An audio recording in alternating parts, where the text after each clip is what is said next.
chapter, Difficulties on Theory, he wrote, "If it could be demonstrated that any complex organ existed, which could not possibly have been formed by numerous successive slight modifications, my theory would absolutely break down."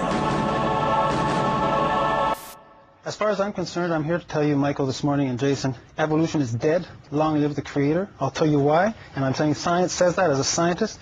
Evolution is dead because there's such thing as the minimal gene set concept. They've taken a mycoplasma, smallest organism, Mycoplasma genitalium, which is the smallest organism that is known to exist, has 468 genes. A gene is a mix of proteins, right? A list of, so it can be 1,000, can be 10,000 amino acids. Okay, there are 486, and they've decided since year 2000, they've said, let's try to reduce it. Because we have to start, if you're going to be an evolutionist, you have to start with 0 genes and build up if you're going to go from hydrogen to human. And so, somewhere along the way, they said, well, let's take it down. In the year 2000, they published that even on paper, they couldn't go below 200 genes. On the 6th of January, 2006, in Nature, they published that in reality, you could only go down to 397 genes.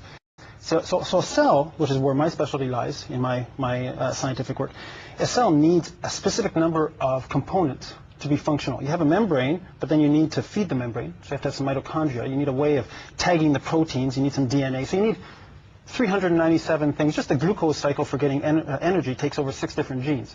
So if you don't have one of them, you don't have any more energy coming to the cell.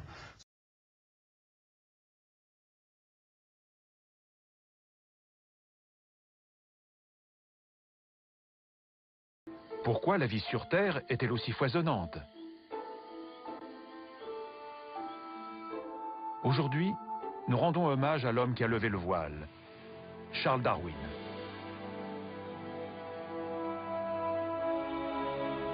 Il est né en 1809 et il y a 150 ans, il a publié l'œuvre fondatrice de la biologie moderne.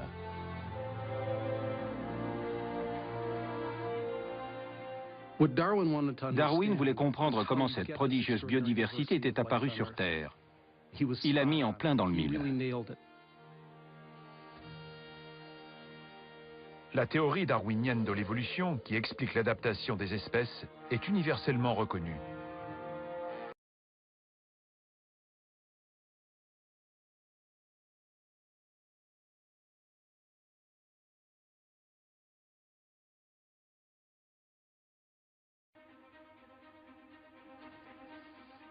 À la question d'où vient l'extraordinaire diversité de la vie, il n'y a qu'une seule et unique réponse: de l'évolution. C'est Charles Darwin qui a émis la brillante théorie de l'adaptation des espèces. On a dit que c'était l'idée la plus géniale de tous les temps.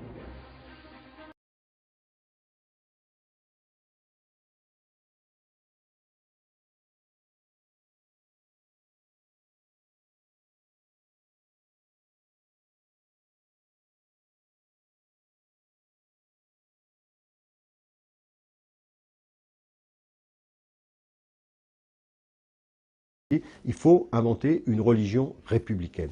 Cette religion républicaine, qui doit accompagner la révolution matérielle, mais qui est la révolution spirituelle, c'est la laïcité.